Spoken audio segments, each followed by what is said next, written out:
Welcome to the High Beach. This is Hayes Arcade, your hardcore casual fan. Today is December 30th. We're only a day away from the last day of 2024, and I want to talk about the worst decisions by Paul Levesque, aka Triple H. We're going to talk about it right now. Let's go. The first thing that comes to mind is, why didn't Chad win the Intercontinental Championship at WrestleMania? Like, I don't understand. You built up Chad all the way back in the fall of 2023. You built it up. You even had his kid ringside, had a kid crying.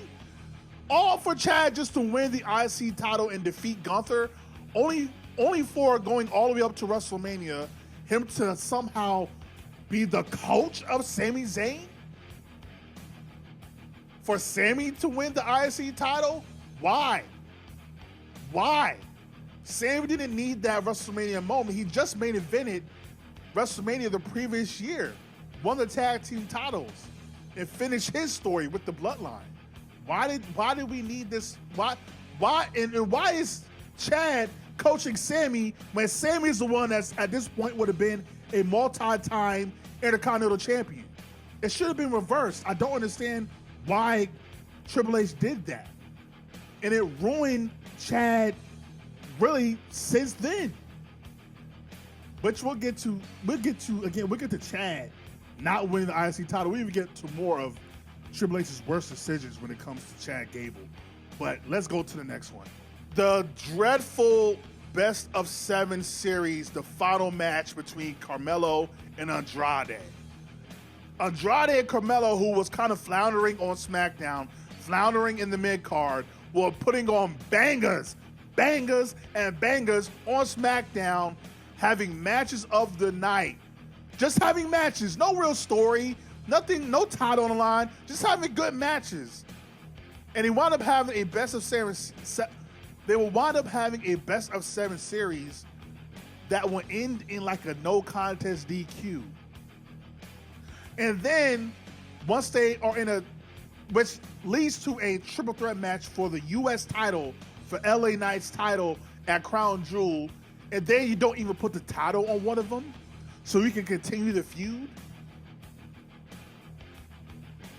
Like, I don't understand. Like, what was the point of doing a best of 7 series if you were not going to give a definitive winner? That was just stupid. The never-ending feud between Liv and Rhea.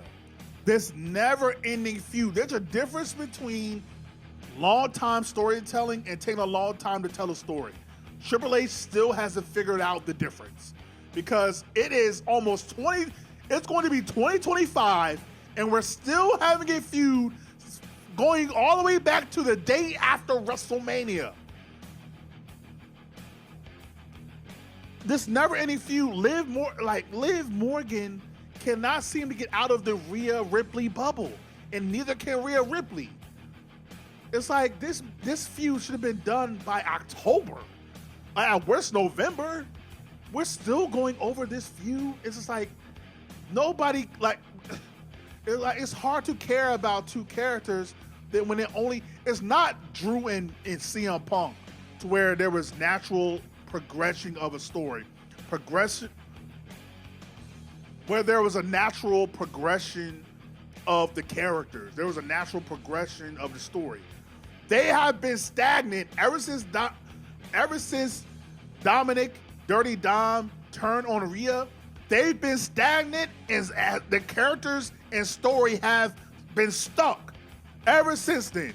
There's been no progression. There's been no advancement, no evolution of the characters, of the story. And what's worse is the women's championship have suffered because of it, which brings me to the next one.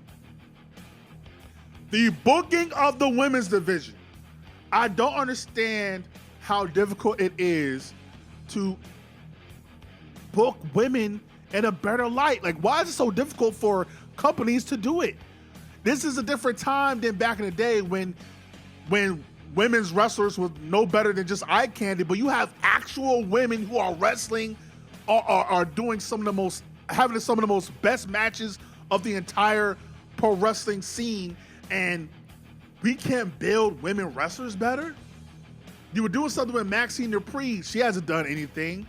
Bayley, when she became champion, had no intriguing stories.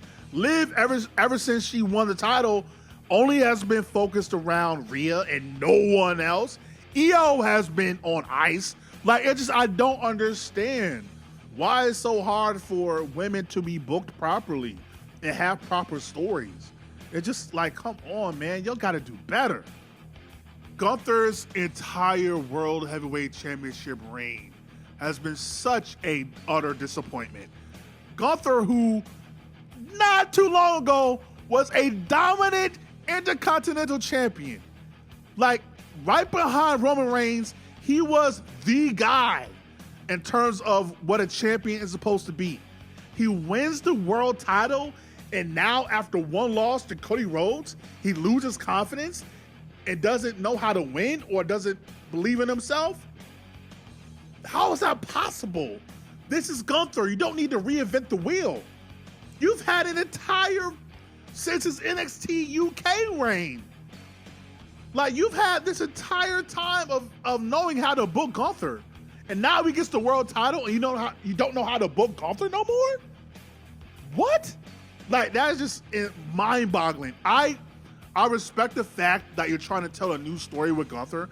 I'm not mad at that. But you're not telling the right story. You're just not. You're not telling the right story. Like, even if you would tell the story of Gunther doesn't want to be seen as a second-rate champion because he lost to Cody, not that he lost confidence, but it's overcompensating by, I don't know, something happens within his character to where he's even more vicious and more vile and more mean because he lost to Cody. I think that would make way more sense because he doesn't want to be seen as a second-rate champion and the second best champion within the company. Like, that would make way more sense, but not him. And then you want to turn him face. Like, nobody want to see a face, Gunther. At least not right now. It's just like, I don't know what you're doing with Gunther, but that is not the ring general that we all know and love. Crown Jewel, the worst PLE for the WWE in 2024, was without a shadow of a doubt. Without a shadow of a doubt, was Crown Jewel. I don't understand the ideology of doing a champion versus champion trophy, championship belt, ring. Like, the fans don't care. Like, we went through this with Survivor Series when you want to do brand supremacy. Nobody gives a fuck about brand supremacy unless you're going to give us like dream matches or something.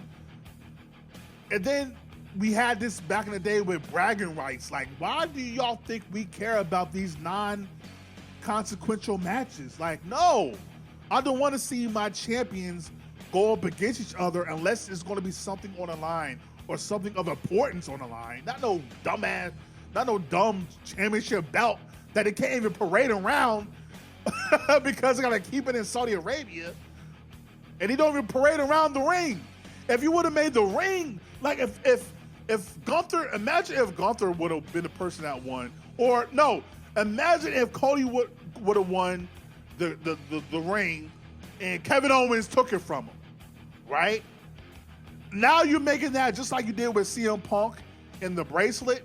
Now you're telling a story, like you're advancing a character development or like there's so much stuff you could have did with that, bro. And just like, or if you would have had Rhea still Liv's reign, which got her a rematch for the title and on her terms, so that you can just do something with it. Like the ring and the belt meant nothing for Crown Jewel. I just don't understand, bro. Yeah, the tag team division itself. I'm not understanding the tag team division, why it was booked the way it was. You have so much talent in the division, from the Street Profits to Judgment Day to there's so many DIY. You have so many talented tag teams, and you were giving them nothing for the entire year. You weren't doing anything with them. You were keeping the tag team titles on Judgment Day, where they never defended it. You were, at least SmackDown, you were somewhat having stories, but you weren't doing anything with that either. Even Bianca and Jade, at least they were on PLEs. Your tag team champions of both Raw and SmackDown have not been on a PLE since WrestleMania. That's wild. That's just wild, bro. That's wild. Yeah, the tag team division and Triple H knows how to book. Like, I'm not understanding. Triple H, we saw Triple H at NXT. He knew how to build champions properly. But I don't know what's going on. Heavy is the head that wears the crown, I guess. He doesn't know how to book tag teams either. I'm not understanding. I'm not getting it. Like, you need to hot tag someone who can actually book the fucking tag team division. Why didn't we get Hair versus Mask at WrestleMania? Why did we do that dumb 6-man, 8-man tag at WrestleMania between Ray and Dominic?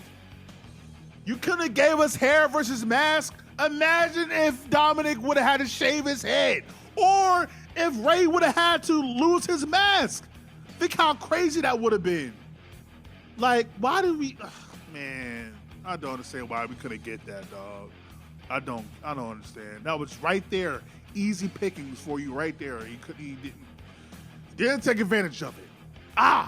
Man, the Money in the Bank briefcase. The Money in the Bank briefcase. Did Triple H forget what the purpose of the Money in the Bank briefcase is? It's not a plot device.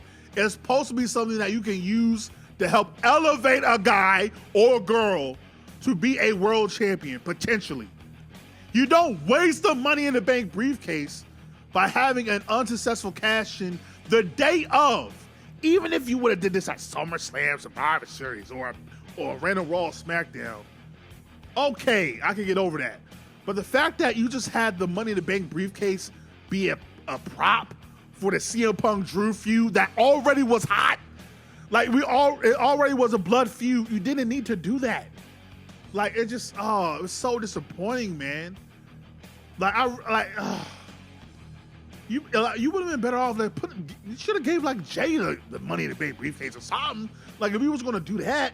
Like, but don't waste the Money in the Bank. Don't waste the briefcase, man. It only comes around once a year. Like, and I don't like how he's booking Tiffany either. I don't understand the ideology of booking your Money in the Bank briefcase winner as a loser for the entire time until they cash it in.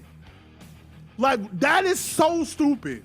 Imagine if they did that with like the Royal Rumble winner. The Royal Rumble winner loses all the time, then main events WrestleMania. You know how weak your main event of WrestleMania would look? Why are they doing that with the Money in the Bank briefcase? Why is Tiffany teasing a cash-in every week? The purpose of the Money in the Bank briefcase is also to be a surprise, for you not even to think about it. Like, you should have gave Tiffany feuds like Naomi or Michin. Like, give her something. Give her, even Candice LeRae, like, give her something to where she can have an important story and feud and win. So that way, when she does cash in and possibly win the world title is elevated. The reason why Damian Priest, it took a long time for him to be credible as a world champion, because you jobbed him out for almost an entire year. Like, get it together, 2025, Trips. Get it together with the Money in the Bank briefcase. For the life of me, I don't understand the direction of Chad Gable since the heel turn. Really since WrestleMania. You don't have him win the IC title, then you have him turn heel, still don't win the IC title, don't even do the feud between him and Otis, which you were building Otis to be something of important. Then you have him lose to Uncle Howdy. Then you have him lose almost every important feud throughout the rest of the year. Chad Gable was ready and made to be a top of the mid card. Why did you take away his power? I don't understand what Chad did. Like, I don't understand. Like, why? Y'all were doing such a great job with Chad's character. And even him turning heel, y'all did such a great job of making him so diabolical and so mean that I don't understand why he didn't win the IC title and then feud with Otis and have Otis beat him. Like, it's so easy. Booking 101. Like, why did y'all do that? I don't get it. Like, how y'all, like, Chad was ready in that. Like, he was so ready for his moment. You didn't give him his moment at WrestleMania. You didn't even give him the IC title. You break up Alpha Academy. You give him new teammates or faction members. You ruined that by putting him in the ring with Uncle Howdy and the Wyatt Six. So now they can't even be credible. Like, everything y'all have done with Chad Gable, I just don't understand. It's so disappointing. Chad Gable is so talented. He had to overcome being Shorty G, nigga. He had to overcome being Shorty G. Like, the fuck, man? Like, what are we doing? Nah, man. Like, the most disappointing thing for all of 2024 for me when it comes to Triple H's booking decisions is, without a shadow of a doubt, how they have booked Chad Gable all 2024. I just can't get over that, man. Please do something with him in 2025. So that is the worst booking decisions, in my opinion, that Triple H has had with the WWE for 2024. Give me your worst booking decisions or your worst moments or matches or feuds or characters that you thought Triple H could have did a better job in 2024. Like, comment, subscribe, share all the things. Welcome to the High Beach. There's Hayes Arcade, your hardcore casual fan. And if you're not down with that, I got 2 words for you. Suck it.